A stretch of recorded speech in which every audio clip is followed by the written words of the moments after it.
మీ మోకాల నొప్పులకు ఎటువంటి సర్జరీ లేకుండా ఎపియాన్ పెయిన్ క్లినిక్ అందిస్తున్న అత్యాధునిక చికిత్స.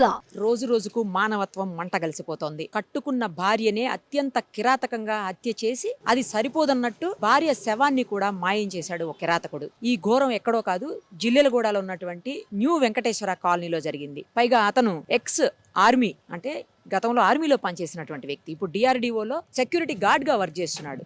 గురుమూర్తి పేరు. నిజానికి ప్రకాశం జిల్లాకు సంబంధించినటువంటి వాళ్ళు వీళ్ళు. ప్రకాశం జిల్లాలో నుంచి తర్వాత ఇక్కడికి వచ్చేసి వాళ్ళు గత కొంతకాలంగా 13 ఏళ్ల క్రితం మాధవితోటి ఈ గురుమూర్తికి పెళ్ళయింది. 2 పిల్లలు కూడా ఉన్నారు. దారుణంగా ఆమె మీద కేవలం అనుమానంతో హేయమైనటువంటి చర్య ఇది. దారుణంగా చంపినటువంటి పరిస్థితి. చంపిందే కాదు, శవాన్ని కూడా మాయం చేశాడు. ఆ మాయం చేసి ఎంత ఘోరంగా అంటే, చంపిన తర్వాత ఆమెను ముక్కలుగా కోసి ఆ ముక్కల్ని వేడి నీళ్ళల్లో ఉడకబెట్టి మళ్ళీ వాటిని ఎండబెట్టి పౌడర్ చేసి బకెట్లో కలిపి పక్కనే ఉన్నటువంటి జిల్లెలగూడ చెరువులో కలిపేశాడనమాట. ఇంత దారుణం అంటే, అసలు ఒకవేళ నచ్చకపోతే, ఇష్టం లేకపోతే వదిలేయొచ్చు, ఆమె పాటికి ఆమెని ఉండనియొచ్చు, ఇతని పాటికి ఇతను ఉండొచ్చు. 2 పిల్లలు ఉన్న తర్వాత కూడా 13 ఏళ్ళు కాపురం చేసిన తర్వాత భార్య మీద అనుమానంతో కేవలం ఇంత ఘోరంగా చంపి, పైగా పోలీసుల దగ్గర చంపాను, ఎవిడెన్స్ లేదు కదా, రేపొద్దున కోర్టులో చూసుకుందామని చెప్పేసి మాట్లాడుతున్నాడు అంటే ఎంత ధైర్యము. అసలు ఎందుకు ఇంత దారుణంగా సొంత భార్యని చంపి ఇంత హేయమైన చర్యలకు ఎందుకు పాల్పడుతున్నారు అసలు? పైగా పిల్లల్ని భార్యని కలిపి సినిమాకి తీసుకుని వెళ్ళి, సినిమా నుంచి వచ్చిన తర్వాత పిల్లల్ని తీసుకెళ్లి అత్తగారింట్లో వదిలేసి, ఆ తర్వాత భార్యతో ఇంటికొచ్చి గొడవపడి ఆమెను చంపటం. ఇలా కూడా చేస్తారా? ఇంత ఘోరంగా మనుషులు ఉంటారా? ఇంత మానవత్వం లేకుండా ఉంటారా? 13 ఏళ్ల పాటు తనతో కాపురం చేసి తనకు అన్నీ సమకూర్చినటువంటి భార్యను ఇంత హేయంగా కిరాతకంగా హత్య చేస్తారా అనిపిస్తోంది. అసలు తెలిసిన దగ్గర నుంచి కూడా అందరూ ఆశ్చర్యపోతున్నటువంటి పరిస్థితి. ఇంత ఘోరంగా చంపుతారా? ఎలా చంపుతారు అసలు ఇంత ఘోరంగా అని చెప్పి. ఇప్పుడు అదే ఇంటి దగ్గర మనం ఉన్నాం. ఇంట్లో కూడా ఎవరూ లేరు, ఖాళీ చేసేసారు మొత్తం అందరూ. కింద మరి ఓనర్స్ ఉన్నారో లేదో కూడా తెలియదు.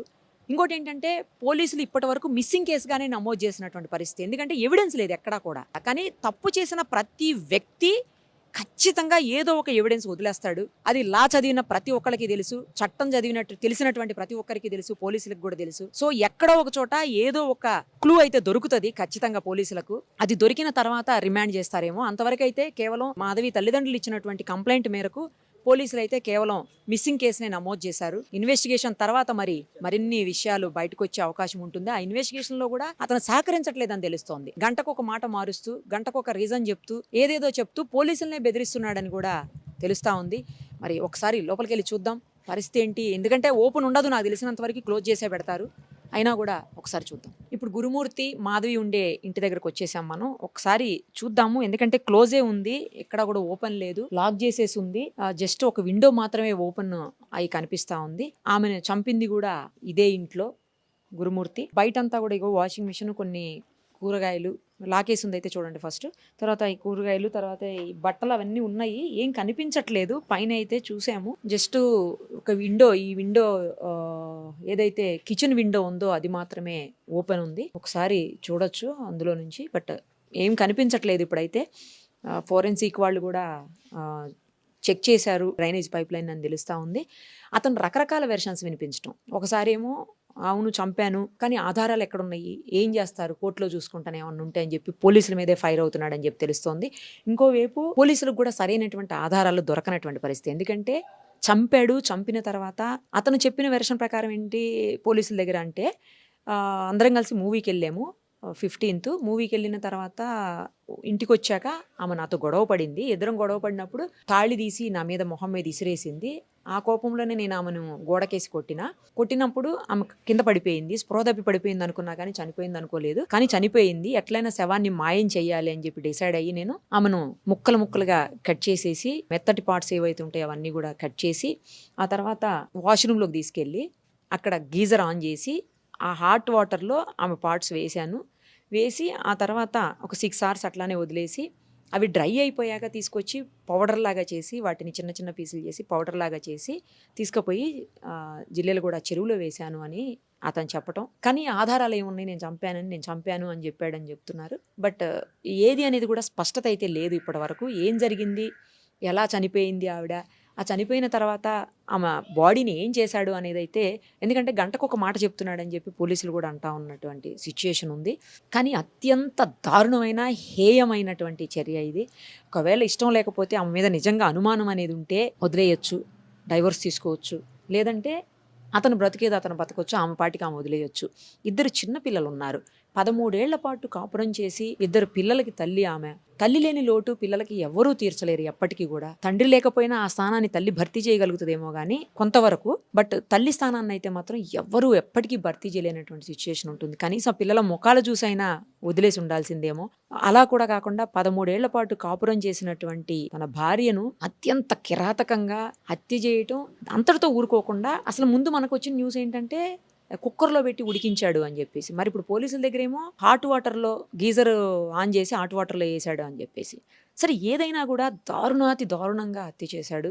ఇంత ఘోరంగా ఎలా చేయగలుగుతారు అసలు? అన్నేళ్ల పాటు సన్నిహితంగా ఉండి భార్యని కడదాకా ఆమెకి తోడుంటానని చెప్పేసి మాట ఇచ్చి పెళ్లి చేసుకొని చిన్న అనుమానాలు ఏవో ఉన్నాయని చెప్పి అంతటితో వదిలేస్తే అయిపోయేదానికి ఘోరంగా చంపి ఆమె జీవితం నాశనం చేశాడు. ఇటు పిల్లల జీవితం నాశనం చేశాడు.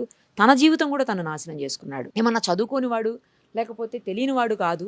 అతను మిలిటరీలో పనిచేసి వచ్చి రిటైర్ అయిపోయి ఇప్పుడు డిఆర్డిఓలో ఒక సెక్యూరిటీ గార్డ్గా విధులు నిర్వహిస్తున్నటువంటి సిచ్యుయేషన్. మరి అలాంటప్పుడు అన్నీ ఆలోచించాలి. ఆలోచించే బహుశా ఏ ఎవిడెన్స్ దొరకకూడదని చెప్పి ఇలా చేశాడేమో మరి. కానీ కనీసం మానవత్వం లేకపోవడం అనేది దారుణమైనటువంటి విషయము. పైగా ఇదంతా చేసి ఏమీ తెలియనట్టు మళ్ళీ వాళ్ళ అంటే తల్లి భార్యకి అత్తగారికి ఫోన్ చేసి ఆమె కనిపించట్లేదని చెప్పి వాళ్ళిద్దరితో పాటు ఆ భార్య తల్లిదండ్రులతో పాటు పోలీస్ స్టేషన్ వరకు వెళ్ళి కామ్గా అమాయకంగా నిల్చొని కేసు రిజిస్టర్ చేసి వచ్చాడు. ఎంత ఘోరం అసలు, ఎంత దారుణం. చివరికి పోలీసులకు అనుమానం వచ్చి సీసీటీవీ ఫుటేజ్ మొత్తం తీస్తే ఆమె బయటికి వెళ్ళిపోయిందని చెప్తున్నాడు కదా, ఇంట్లో నుంచి వెళ్ళిపోయింది నాతో గొడవపడని చెప్పాడు. సో ఆ సీసీటీవీ ఫుటేజ్ తీసినప్పుడు మొత్తం మ్యాటర్ అంతా బయటకు వచ్చింది. అసలు ఆమె ఇంట్లో నుంచి బయటికి వెళ్ళినటువంటి సిచ్యుయేషన్ లేదు. సో ఏమైంది ఎలా అయిందని అప్పుడు అదుపులోకి తీసుకుని క్వశ్చన్ చేస్తే మొత్తం విషయాలన్నీ బయటకు వచ్చాయి. ఇది కఠినమైనటువంటి శిక్ష వేయాలి. ఎన్ని చట్టాలు ఉన్నాయి మనకు, ఎంత కఠినమైనటువంటి శిక్షలు ఉన్నాయో, కానీ సత్వరం ఆమె అయితే తిరిగి రాదు. ఆమె పిల్లలకి ఆమె కుటుంబానికి తల్లిదండ్రులకి మాత్రమే న్యాయం చేయాల్సినటువంటి పరిస్థితి ఉంటుంది. ఎప్పటికీ ఇలాంటివన్నీ ఆగుతాయో అర్థం కాదు. ఇన్నేళ్ల పాటు కలిసి ఉన్న తర్వాత కూడా తన భార్యని తానే ఇంత ఘోరంగా కిరాతకంగా అసలు మానవత్వం అనేది లేకుండా హత్య చేసి ఆ తర్వాత ముక్కలు చేసి తర్వాత ఆ బోన్స్ అన్నిటిని పౌడర్ని చేసి ఇంత ఘోరంగా చేయాల్సిన అవసరం ఉందా? అసలు ఎందుకు ఇంత కక్ష ఉంటుందా మనుషుల మీద? తన సొంత మనుషుల మీదనే. వాళ్ళు ఉంటే వదిలేయచ్చు, తన పాటికి తనని బతకనిస్తే అయిపోయేది, అతని పాటికి అతను బతికితే అయిపోయేది. ఏంటి ఘోరం అసలు? ఖచ్చితంగా 100% తప్పు చేసిన వాడికి శిక్ష పడే తీరాలి. అది కూడా కఠినమైన శిక్ష, సత్వరం పడాల్సినటువంటి అవసరం అయితే కనిపిస్తూ ఉంది. ప్రస్తుతం మనతో పాటు మీరుపేట పోలీస్ స్టేషన్ దగ్గర ఉన్నారు హ్యూమన్ రైట్స్ సంబంధించిన వాళ్ళు, అలాగే పలు మహిళా సంఘాల వాళ్ళు. ఒక్కసారి ఈ మాధవి విషయంలో వాళ్ళు ఏం చెప్తారో చూద్దాం. అమ్మ, జరిగినటువంటి దారుణమైన సంఘటన, భార్యని అత్యంత కిరాతకంగా చంపటమే కాకుండా శవాన్ని కూడా మాయం చేయటం, పైగా పోలీసులు కూడా బెదిరిస్తున్నట్టు తెలుస్తోంది. ఏం చేస్తారు, కోర్టులో చూసుకుంటాను, ఎవిడెన్స్ ఏముంది అని అడుగుతున్నాడంట. రకరకాలుగా గంటకు ఒక మాట చెప్తున్నాడని చెప్తున్నారు. ఇంత దారుణంగా ఒకవేళ నచ్చకపోతే ఆమె మీద అనుమానం ఉంటే వదిలేయొచ్చు, దూరంగా ఉండొచ్చు, రకరకాల మార్గాలు ఉన్నాయి. కానీ ఇంత హేయమైన కిరాతకమైన చర్యకి పాల్పడాల్సిన అవసరం ఉందా? ఈ రోజున ఒకటి చెప్పాలంటే అమ్మ, సమాజంలో మహిళలకు గాని స్త్రీలకు గాని రక్షణ లేకుండా పోయింది. భార్యని అంత దారుణంగా 72 ముక్కలు చేసి చంపిండంటే అలాంటి వ్యక్తిని క్షమించడానికి వీలు లేదు. ఏం చేసుకోపోండి అని మాట్లాడుతున్నారు చూడండి. ఇది ఇంకా ఖండించాల్సిన విషయం. కనీసం 2 పిల్లల తల్లి, ఒక ఆర్మీలో పనిచేసి వచ్చిన వ్యక్తి విచక్షణ జ్ఞానాన్ని కోల్పోయి నా భార్య 2 పిల్లలు ఉన్నారనే కామన్ సెన్స్ కూడా లేకుండా భార్యని అంత దారుణంగా 72 ముక్కలు చేసి నరికి మళ్ళా కుక్కర్లో పెట్టి ఉడకబెట్టి ఎండబెట్టి దాన్ని పొడి చేసి నదిలో కలిపొచ్చిన సంఘటన అసలు ఇట్లా మనసుని కవలించేస్తుంది. మామూలు విషయం కాదండి ఇది. వాడికి మాత్రం ఎట్టి పరిస్థితుల్లో ఇమ్మీడియట్ శిక్ష పడాలి. ఏ ఆర్మీలో చేసిరాని, ఎక్కడైనా చేసిరాని, ఆర్మీలో చేసి వచ్చిన వ్యక్తికి ఇంకా ఎంత ఉండాలి, స్త్రీల పట్ల గౌరవం ఉండాలి, ఒక బాధ్యత ఉండాలి. ఆ బాధ్యత లేకుండా, భార్య అనేది ఇది లేకుండా, ఒక ఆడమనిషి అనే కనీస జ్ఞానం లేకుండా బిహేవ్ చేసిన ఆ వ్యక్తికి ప్రభుత్వము, చట్టము, జడ్జి గారు ఇమ్మీడియట్లీ శిక్ష పడాలి. కాలయాపన చేయకుండా బెయిల్ తీసుకునే అవకాశం ఉంటుంది. ఈ కేసులో బెయిల్ కూడా రావద్దు. బెయిల్ రాకుండా జైల్లో పెట్టి కాలయాపన చేయొద్దు. ఇమ్మీడియట్లీ సిట్టింగ్ జడ్జి ద్వారా ఇమ్మీడియట్లీ జడ్జి గారికి, నేను కోర్టు వారికి, డిపార్ట్మెంట్లకు ఒకటే చేత దండం పెడుతున్నా, ఇమ్మీడియట్లీ అలాంటి వాడికి శిక్ష పడాలయ్యా. ఆ బాధ, ఆ తల్లి ప్రాణం పోయేటప్పుడు పడ్డ బాధ వాడికి కూడా తెలవాలి. ఇంకొక మగ మనిషి ఎవరైనా సరే ఆడవాళ్ళని శిక్షించాలన్నా, ఆడవాళ్ళ మీద అగత్యాలు చేయాలి అన్నా వాళ్ళు ఇట్లా ఉలిక్కి పడేటట్టు ఉండాలి. ఆడవాళ్ళ జోలికి రావాలన్నా, స్త్రీల పిల్లలు, పసిపిల్లల జోలి. మొన్ననే రీసెంట్గా ఒక వారం కాలేదమ్మా, ఇబ్రహీంపట్నంలో ఒక చిన్న సంఘటన చోటు చేసుకుంది. సొంతం బాబాయే అన్న కూతుర్ని దారుణం చేయడం జరిగింది. 13 ఏళ్ల మైనారిటీ బాలికం చేయడం జరిగింది. అది మర్చిపోతున్నామో లేదు, మర్చిపోను కూడా మర్చిపోలేదమ్మా. జస్ట్ ఇది జరిగి ఒక వారం రోజులు అయింది. ఇంతలోనే ఇది వెలుగులోకి వచ్చేసరికి హృదయం ఇట్లా కవలించి భయంకరమైన బాధ, చెప్పుకోలేని బాధ ఇది. కాబట్టి స్త్రీలకి ఇలాంటి జరగకుండా చట్టము, గవర్నమెంట్ ముందుకొచ్చి వాడికి మాత్రం బెయిల్ రావద్దు. ఎలాంటి పరిశ్రమ తప్పించుకోవడానికి వీల్లేదు. చట్టం నుంచి ఇమ్మీడియట్లీ శిక్ష పడాలి. వాడికి కఠినమైన శిక్ష. ఇట్లా జనాలు చూస్తుంటే ఇంకొక మగవాడు ఆడదాని మీద మర్డర్ చేయాలని ఆలోచన వచ్చినా, ఆడదాన్ని అఘాత్యం చేయాలని చిన్న థాట్ వచ్చినా కూడా ఇట్లా భయపడేటట్టు ఉండాలి. అలాంటి శిక్ష వేయాలని నేను గవర్నమెంట్ని చేతులు దండం పెడుతున్నాను. అట్లాంటి శిక్ష వేసి జనానికి ఇట్లా కళ్ళు తెప్పించేటట్టు కావాలి. ఇంత ముందు కూడా గతంలో వచ్చిన నిర్భయ చట్టం వచ్చింది, ఎన్నో చట్టాలు వచ్చినాయి, అయినా కూడా ఉపయోగం లేకుండా పోయినాయి. ఏ చట్టాలు వస్తూనే ఉన్నాయి. ఆడవాళ్ళకి, మహిళలకి, మైనార్టీ అమ్మాయిలకి జరగాల్సిన అన్యాయం, అఘాత్యాలు, మానభంగాలు, మర్డర్లు జరుగుతూనే ఉన్నాయి. కాబట్టి వీటిని ఇంకా సీరియస్గా తీసుకొని గవర్నమెంట్ ఇంకా కొంచెం ఒక్క అడుగు ముందుకేసి, నేను ముఖ్యమంత్రి గారిని, రేవంత్ రెడ్డి గారిని అయ్యా చేతులతో దండం పెట్టి చెప్తున్నాను, ఆడవాళ్ళకి రక్షణ కలిపేయండి, స్త్రీలకి కొంచెం మాకు సెక్యూరిటీ కలిపేయండి. ఎక్కడ చూసినా మానభంగాలు, మర్డర్లు తప్ప వేరేది లేదు. ఆడ మనిషి ఈ రోజున బయటికి రావాలంటే భయపడే పరిస్థితి. ఇంట్లో గృహిణి కానించి ఉద్యోగం చేసే మహిళ వరకు, ఇంట్లో ఉన్న ఆడమనిషి, 2 పిల్లల తల్లి, చక్కగా సంసారం చేసుకున్న భార్యను కూడా అనుమానంతో భర్త ఈరోజు ముక్కలు చేసి చంపేయడం పరిస్థితి జరిగింది. కాబట్టి ఇలాంటి మహిళలు ఈ రోజున ఒంటరిగా పోయే పరిస్థితి లేకుండా అయింది. ఒంటరిగా పోయి ఎట్నో ధైర్యంగా ఉండి వాళ్ళ పని వాళ్ళు చేసుకుంటున్నా కూడా వెనక నుంచి ఇలాంటి తగులుతున్నాయి. కాబట్టి వాడిని మాత్రం తప్పించుకుంటాను. వాడు ఎక్కడున్నా సరే ఇమ్మీడియట్లీ వాడిని జైల్లో వేసిందని తెలిసింది మాకు. ప్రభుత్వం ఇమ్మీడియట్గా స్పందించింది, వాడిని పట్టుకుంది, జైల్లో వేసింది. కానీ శిక్ష పడాలి. జైల్లో వేసి ప్రభుత్వం సొమ్ముతోని కూర్చోబెట్టి మేపొద్దు. ప్రభుత్వం సొమ్ము కూడా వేస్ట్ కావద్దు, వృధా కావద్దు ఇట్లాంటి వాళ్ళకి. కాబట్టి ఇమ్మీడియట్లీ శిక్ష పడాలి. వాళ్ళని ఇమ్మీడియట్లీ ఆ శిక్ష పడితే ఆ తల్లి చనిపోయిన ఆ తల్లి ఆత్మకి శాంతి కలుగుద్ది. ఇంకొక మగవాళ్ళు ఎవరు కూడా ఇట్లా ముందుకు వచ్చి ఇలాంటి పని చేయాలని అనే ఆలోచన వచ్చినా కూడా గుండెలు గుబులు పట్టేటట్టు ఉండాలని నేను గవర్నమెంట్ కోరుకుంటున్నాను. ఆ విధమైన శిక్షలు కల్పించాలని నేను గవర్నమెంట్ని, డిపార్ట్మెంట్ని, జడ్జి గారిని అందరినీ నేను కోరుకుంటున్నానయ్యా. ధన్యవాదాలు. ఈ సంఘటన జరిగి ఇప్పుడు 24 గంటలు అయినట్టుంది మేడం. మాకు నైటే తెలిసింది. కానీ మేము అందరం కలిసి మాట్లాడుకున్నాం. మేము ఫ్రెండ్స్ అందరం, మేము మహిళా సంఘం అందరం మాట్లాడుకొని ఇక్కడికి వచ్చి రావడం జరిగింది. రాగానే ఫస్ట్ ఇక్కడ అసలు ఏం జరిగింది ఏందో తెలుసుకుందామని మేము ముందు లోపల పోయి ఎస్ఎస్ఆర్ని అడిగాము. అడిగితే సార్ ఏమన్నారంటే, అమ్మ ఇంకా మాకు ఇంకే విశేషాలు ఏం తెలియదు, నాకు సిఎస్ఆర్ లేరు, బయటికి వెళ్ళారు, వస్తారు, వచ్చినాక క్లారిఫై ఏమున్నా చెప్తానమ్మా మీరు అన్నారు. అన్న తర్వాత మేము బయటకు వచ్చాము, కొందరితో మాట్లాడాము. ఏం చెప్తున్నారంటే, అక్కడ ఉన్న వాళ్ళ ఏరియా వెళ్దాం అనుకుంటున్నాం మేడం. అక్కడికి అంతలోపే మీరు వచ్చారు, అక్కడ వెళ్ళి కనుక్కుందాం అసలు అమ్మాయి ఏంది, అమ్మాయి నిజమా మాట్లాడలేదా, అసలు పోనీ ఆ అమ్మాయి మంచిదా కాదా, అతను అంత కఠినంగా చంపే అవసరం ఏమొచ్చింది. ఒకవేళ సరే ఆ అమ్మాయి క్యారెక్టరే బాగాలేదే అనుకోండి, వాళ్ళ పేరెంట్స్ పిలిపి చూపించకపోయింది, అమ్మ ఇగో మీ అమ్మాయి ఇలా చేస్తుంది, నాకు వద్దు విడాకు లేకపోయింది, వదిలేసి అయిపోదు. 2 పిల్లల తల్లి అంట, ఏదో ఆమె బతుకు. కానీ ఇంత కఠినంగా చంపిండంటే నాకు వాడు సైకోలేక కొడుతుంది మేడం. వాడు మనిషి కాదు, వాడు ఒక పెద్ద సైకో.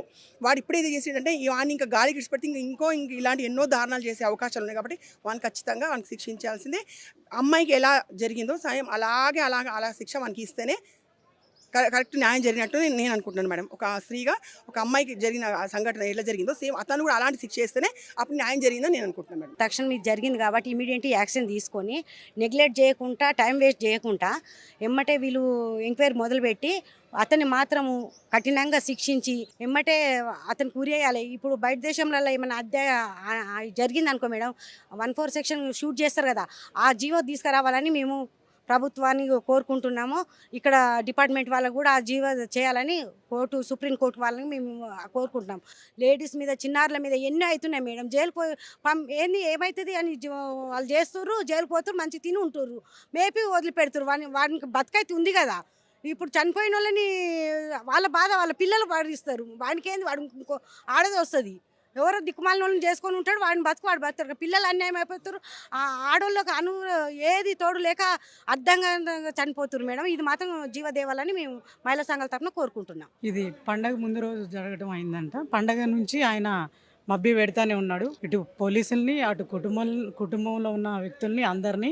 మళ్ళీ ఏమీ తెలియనట్టు వచ్చి నా భార్య కనిపించట్లేదని చెప్పి మిస్సింగ్ మిస్సింగ్ కేసు కింద దీన్ని చిత్రీకరించడం అయింది. మళ్ళీ ఇప్పుడు పోలీసులు కూడా మేము ఇక్కడికి వెంటనే ఈ విషయం తెలుసుకున్న వెంటనే మీర్పేట పిఎస్కి మేము రావడం జరిగింది. ఇక్కడికి వచ్చి పోలీసుల్ని అడగటం జరిగింది. లోపల ఎస్ఐ గారు ఉన్నారు. సార్ ఏమైంది సార్ అంటే మిస్సింగ్ కేసు కిందే ఉందమ్మా, ఇంకా ఏమీ దీని గురించి మేము ఆలోచించలేదు, అది ఏం జరుగుతుందో అనేది మొత్తం సిఐ సార్కే తెలుసు అని చెప్పారు. సిఐ గారి కోసం వెయిట్ చేస్తూ ఉన్నాము. అయినా కానీ ఇట్లాంటి విషయాలు ఒకటి జరుగుతుందంటే ఇంకోటి వెలుగులోకి వస్తుంది. మా పూర్తి డిమాండ్ ఏంటంటే ఇట్లాంటి విషయాలు ఇంకొకటి వెలుగులోకి రాకోకుండా మంచి జీవో పాస్ చేయాలి. ఇప్పుడు వరకు ఎన్నో జీవోలు పాస్ అయినాయి కానీ అమలు అవుతలేవు. నిర్భయ చట్టాలు కానీ ఏ అయినా కానీ అమలు చేయట్లేదు. ఇప్పుడు ఈ సంఘటన నిన్నగాక మొన్న చెల్లి వాళ్ళు చెప్పారు, తుర్కెంజాల్లో సొంత బాబాయ్, తర్వాత మొన్న ఒక పాపని బీటెక్ పాపని, ఇట్లా రోజుకు ఒక 2-3 అయినా జరుగుతూ ఉన్నాయి. మన రాష్ట్రం నలుమూలలంగా కావచ్చు, దేశవ్యాప్తంగా కావచ్చు, పిల్లలు ఏదో ఒక రకంగా ఇంకా కిందకి దిగజారిపోతూనే చంపేస్తానే ఉంటున్నారు. మగవాళ్ళ ఆధిపత్యం ఎక్కువైపోతుంది. దీనికి ఎవరైనా సరే కఠిన చర్యలు తీసుకోవాలని చెప్పి మేము కోరుకుంటా ఉన్నాం. సుప్రీంకోర్టును డిమాండ్ చేస్తున్నాం ఫస్ట్. ఎందుకంటే పోలీసుల దగ్గరికి వెళ్ళామనుకోండి, వాళ్ళకి ఏదో రిమైండ్ చేసినట్టు చేస్తున్నారు, మళ్ళీ వెంటనే బెయిల్స్ ఇచ్చేస్తున్నారు, లేకపోతే కొంతసేపు జైలుకి పోతున్నారు, మళ్ళీ సత్ప్రవర్తన అనే దాని కింద బయటకు వచ్చేస్తున్నారు. జీవ కారాగార శిక్ష వేసినా కూడా సత్ప్రవర్తన అనే ఒకటి ఉంది కదా మేడం, వచ్చేస్తున్నారు. క్షణిక ఆలోచనలో వీళ్ళు చేస్తున్నారేమో కానీ ఈ జీవితాలు నాశనం అయిపోతున్నాయి. ఒక ఆడది లేకపోతే జన్మే లేదు. ఆడది ఒక దేవుడితో సమానం. మీరు పుట్టుకకు కారణం, మీరు తిరగడానికి కారణం మేము కంటేనే మీరు వాళ్ళ రోడ్డు మీద తిరుగుతున్నారు. మమ్మల్ని చంపేయడానికి చేతులు ఎలా వస్తున్నాయి మీకు? ఆ మనిషి కనుక నిజంగా కూడా ఎట్లానే చేసుంటే ఒక పెద్ద కుక్కర్ తీసుకొచ్చి ఇదే నడి రోడ్లో ఆ మనిషిని అట్లానే వండితే నడి బజార్లో ఇంకొకళ్ళు ఇట్లాంటివి చెయ్యరు. అది మా డిమాండు. పోలీసు వారిని కూడా మేము కోరుకుంటా ఉన్నాం, కాలయాపన చేయకండి, దీన్ని ఏదో తొందరగా ఒక పరిధికి తీసుకురండి, తొందరగా దీని గురించి మీరు ఎంక్వైరీ మొదలుపెట్టండి, ఎంక్వైరీ చేయండి. ఆ నీచుడిని జైలు వరకు వెళ్లకుండా ఇక్కడే ఏదో ఒక రకంగా మీరు జైల్లో కూర్చోబెట్టి మేపకుండా షూట్ చేస్తారా, కోస్తారా, ప్రజలకు అప్పచెప్తారా నిర్ణయించి దాన్ని మీరు వెంటనే మీరు స్పందించాలని చెప్పి మా యొక్క విజ్ఞప్తి అండి. మీడియా మిత్రులు మీరు ఇక్కడికి వచ్చినందుకు ధన్యవాదాలు. దీన్ని కఠిన చర్యలు తీసుకునేలాగా మీరు ముందుకు తీసుకుని వెళ్ళండి. నా పేరు ఇంద్ర, నేను సామాజిక కార్యకర్తని. మరి ఈరోజు మాకు పొద్దున 10 o'clockకి మాకు ఇన్ఫర్మేషన్ యూట్యూబ్ ద్వారా మాకు తెలియడం జరిగింది. దాన్ని చూసి మేము ఇక్కడ రావడం అయింది. రాగానే సిఐ దగ్గరికి వెళ్ళినాము. వెళ్తే సార్ లేడు. ఎస్ఐ దగ్గరికి వచ్చినాము. సార్ ఏం జరిగింది, అసలు ఎందుకు చంపడానికి కారణం ఏంటి, ఒక మహిళని అంత ఘోరాతి ఘోరంగా నరికి చంపడము, ఒక మహిళకు జీవించడానికి కూడా ఒక హక్కు లేకుండా అయిపోయింది అన్నది మాకు చాలా బాధాకరమైన విషయము. ఎందుకంటే మహిళల పట్ల చాలా చట్టాలు వస్తున్నాయి, మహిళలకు అన్ని హక్కులు ఉన్నాయి, మహిళలకు ఇంకెన్ని తీసుకురావాలంటారు. నేను మాట్లాడేటప్పుడు మీకు ఇంకెన్ని కావాలో చట్టాలు చాలా ఉన్నాయి, మీకే ఉన్నాయి అని అంటారు. కానీ ఏమున్నాయి, ప్రాణాలు తీసేంత వరకు తీసినాక కూడా ఏం జరుగుతుంది? తీసి కూడా ఒక జంతువును ఉడకబెట్టినట్టుగా మనుషులను ఉడకబెడితే ఏం చేస్తారు? సమాజంలో మనుషుల్ని తినేస్తున్నారు. అసలు చెప్పుకోవడానికే మాకు బాధ అనిపిస్తుంది. ఏం చేద్దాం అన్నది. చట్టాలు తీసుకొచ్చినప్పుడు వెంటనే షూట్ చేయాలి. కొన్ని 100 కేసులు ఉన్నాయి పోలీస్ స్టేషన్లలో, కొన్ని 100 మంది పిల్లలు అక్కడ అత్యాచారాలు జరిగినాక మళ్ళీ 2వ రోజుకే 3వ రోజుకే 2 నెలలకే 3 నెలలకే తీసుకొచ్చి ఇళ్ళలో మళ్ళీ మేపుతున్నారు. అప్పుడు ఏమైపోతున్నాయి, ఇంకా పెరిగిపోతున్నాయి. యూట్యూబ్లలో చూసుకుంటున్నారు, ఫోన్లలో చూస్తున్నారు. అవి కామన్ అయిపోయింది. ఇప్పుడు ఒక మనిషికి విలువ లేకుండా పోయింది.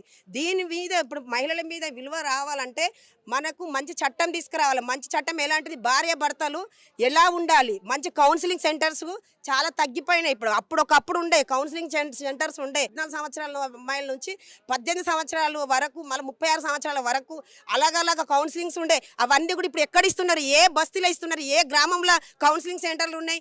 లేకనే కదా యూట్యూబ్లు చూసి మహిళల పట్ల కొన్ని ప్రాబ్లమ్స్ జరిగి, అబ్బాయిల పట్ల కొన్ని ప్రాబ్లమ్స్ జరిగి ఇంత ఘోరంగా జరుగుతుంది. అయినా ఒక దేశాన్నే కాపాడే మనిషే ఈ రోజు ఇట్లా చేసిండంటే ఇంకా అసలు ఎలాంటి వాళ్ళని నమ్మాలి? చిన్న స్థాయిలో ఉన్నోడిని నమ్మాలనా, పెద్ద స్థాయిలో ఒక ఉద్యోగాన్ని నమ్మాలనా ఆడపిల్లల పట్ల? అందుకే దీని మీద మేము ఏమంటున్నామంటే ఒక మంచి చట్టం తీసుకురండి. ఇప్పటికైనా కూడా చట్టాలు ఇప్పటి వరకు తెచ్చిన చట్టాలు చుట్టాలయ్యి ఆడ మూలకున్నాయి. ఆ చట్టాలు ఎవ్వరికి ఉపయోగం అన్నది లేదు.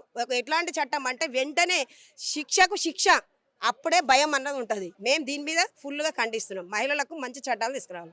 సుమన్ టీవీలో మీ పర్సనల్ అండ్ బిజినెస్ ప్రమోషన్స్ కోసం కింది నెంబర్కి కాంటాక్ట్ చేయండి.